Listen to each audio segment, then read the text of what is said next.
We're going to continue with Chapter 4. In Section 4 we start talking about standardized data, and there's a very useful theorem called Chebyshev's theorem, which says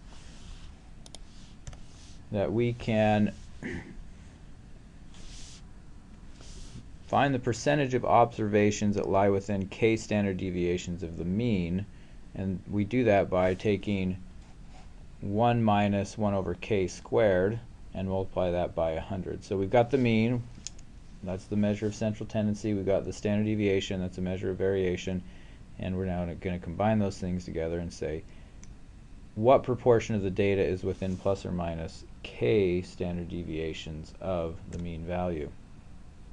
So for example, we'd say within plus or minus 2 standard deviations we have 75% of the data. So at least 75% of the data will be in this range, mu plus or minus 2 times sigma. For 3 standard deviations, that turns out to be 88.9%, or almost 89%. And the thing about Chebyshev's theorem is that it's applicable to every single data set known to man. And these bounds actually are quite a bit wider than oftentimes they need to be. So we can narrow those intervals down considerably by using what's called the empirical rule, which says if we have a symmetric bell-shaped distribution, usually the normal distribution, but there are other ones, the following values of, or for the following values of k, we know that the percentages go as follows. To be within plus or minus 1 standard deviation, we have 68.26% of the data. Within plus or minus 2 standard deviations, we have 95.44% of the data. And within plus or minus 3 standard deviations, we have almost all of the data, or 99.73%. So here's what it looks like. Here's the mean value mu. What we're saying is if we go down 1 standard deviation and up 1 standard deviation, we've got 68.26% of the data, and so forth. This is actually something that's very useful because standard deviation is something that comes up all of the time, and if you know what the standard deviation is, then you can get an idea of how likely an observation is, or how likely a piece of data is, if you can measure how far that is from the mean. And we'll get more into that as we move into some of these later chapters, but this is a very important concept, so pay attention to this one.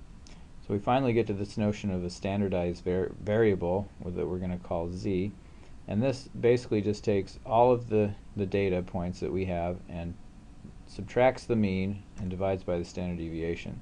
So if we have a bunch of x's, we're going to take away the mean, mu, and divide by the standard deviation, sigma. And that's going to be a z random variable, or z variable. If we have no knowledge of what mu and sigma are, we can do the same thing by taking the sample mean and the sample standard deviation, and if our sample size is bigger than 30, we're going to call that z as well, and you'll find out later on why it is that we have to have that sample size bigger than 30. And we can have negative values here for z's. All that means is that the observation xi was to the left of mu.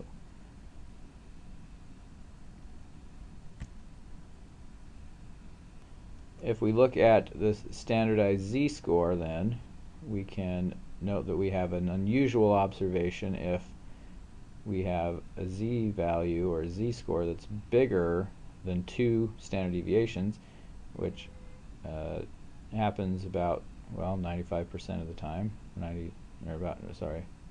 4.5% of the time. And if we have a z value that's bigger than 3 standard deviations, that's going to be something that happens less than, well, about a quarter of a percent of the time. And so that's going to be what we consider to be an outlier.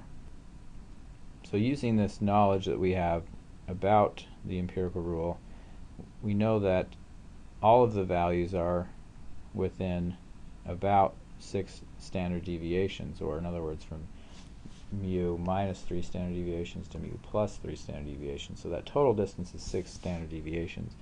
So if we have an estimate for the range, which is just the highest value minus the lowest value, we can estimate sigma by dividing the range by 6, because 6 sigma is going to be similar to, or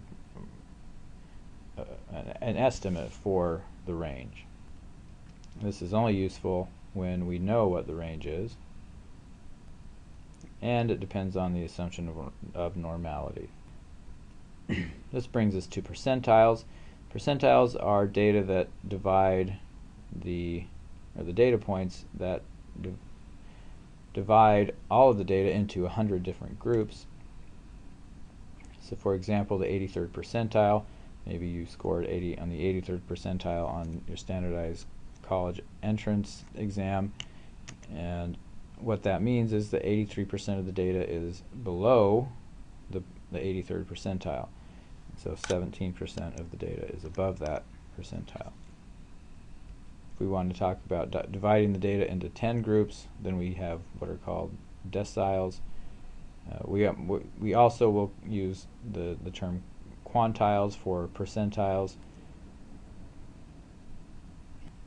and quintiles are what we have when we divide the data into 5 groups, and quartiles are what we have when we divide the data into 4 groups. So with quartiles we would have 25 percentile, 50 percentile, 75 percentile, and 100 percentile.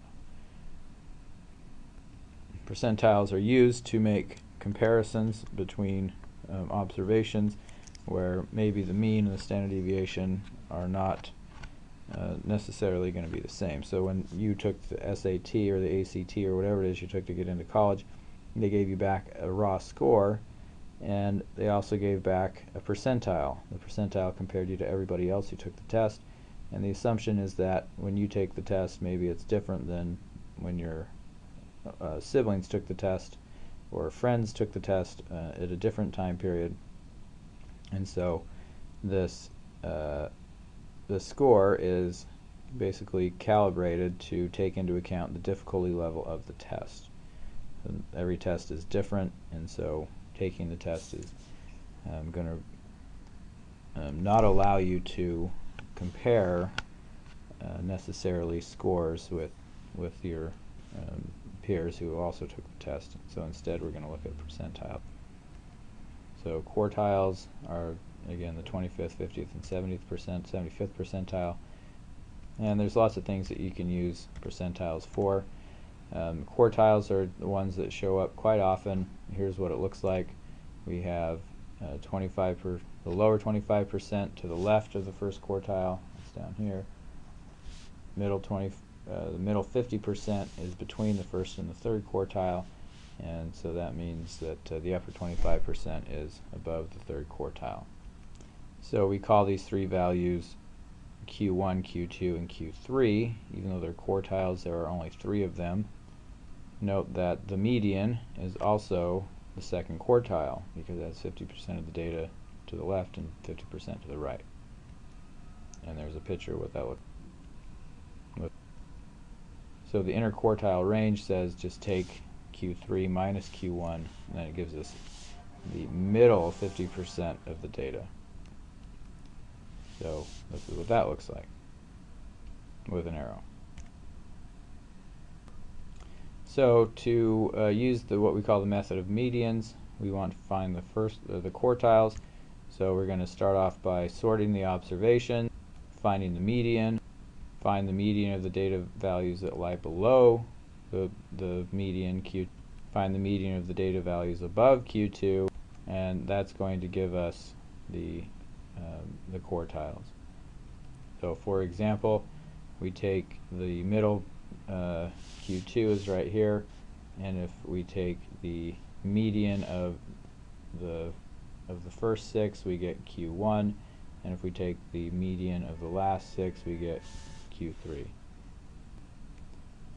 So we can use these things to do exploratory data analysis, or EDA, and the tool that we use for that is called the box and whisker plot, or a box plot. And this is based on the 5-number summary, where we take the quartiles plus the minimum and the maximum value of the x's, and we make a little chart that goes along with that. And here's the chart. We've got the minimum, we've got the maximum, minimum, the first quartile, second quartile or median, and third quartile. So this little box tells us the middle 50% is in the box, the whiskers go out 25%, and this gives us an idea not only of those values but also of the shape of the distribution. If the mean is right in the middle, then that tells us that we have a right skew distribution, because there's something out here, stuff out here that's pulling the mean up.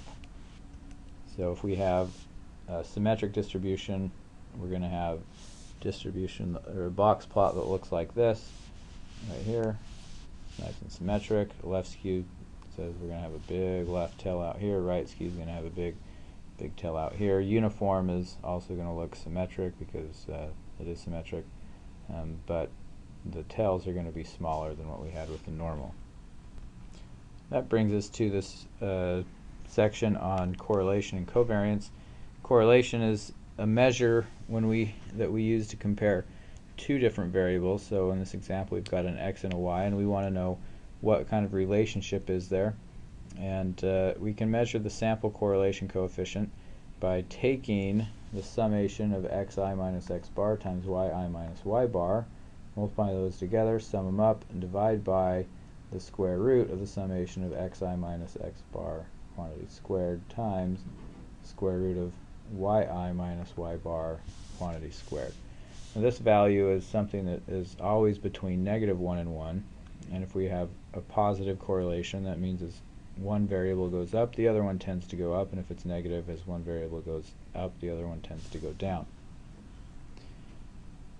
Here are some examples of correlations, and we've got a positive correlation of 0.9 over here, and a positive correlation of 0.5, so notice the slope is going up, still going up, but there's more variability about the data, and our correlation of 0 means that if there is no relationship between x. In other words, if I want to try and explain the y variable, knowing x does not help me, and that's one way to think of the correlation. So we can include variation in this measure. In fact, let me come back here. Notice the correlation has no units on it because we have the units of x times the units of y in the numerator, and in the denominator we have the units of x squared, square root of that, times the square root of the units of y squared, which is just x times y in the denominator. So there are no units. If we want to add units back in, we can measure the covariance. The population covariance is this formula here. It just says how is x differ from its mean at the same time that y differs from its mean, and multiply those together and sum them up and divide by a capital N. Well, we don't usually know what mu is for x or for y, so we're going to again use n minus 1 degrees of freedom and estimate y bar or mu x and mu y with y bar. This brings us to section 8, where we're going to talk about skewness and kurtosis. Skewness is a measure of the third moment. So central tendency, or the mean, is the first moment, variance is the second moment, and skewness is the third moment. So we have this same basic formula here, x minus x bar divided by standard deviation. With the variance, we squared that, but now with the skewness, we're going to raise it to the third power. And then we've got some constant out in front here. If we have a negative skewness, that means that we have a left skewed data, and the skew is always in the tail. If skewness is 0, we've got symmetric, as in this case, and if the skewness is positive, that means we have a right skewed data set. So think of Michael Jordan's salary being way out here, and that's going to pull up the average value, but the median, the middle value, is going to still be in the same place. Kurtosis is the fourth moment, and it's got kind of a messy formula, But again, what we're looking at here is xi minus x bar over s raised to the 4th power. And this measures how much dispersion there is in the tails. There are special names for the amount of dispersion in the tails compared to a normal distribution. So if we have a normal distribution, the kurtosis is 0, and we call that mesokurtic. If the tails are heavier, we call it platykurtic. We'll talk about a distribution called a T distribution later on in course, and that's an example of that. And if the kurtosis is positive, that means we have a sharp peak, and we call that leptokurtic. So these are all characteristics that we are going to be using as we go through chapters, the rest of the chapters, starting with 5 next week. And so make sure you get the homework done, and send me emails if you have any questions. We'll see you later.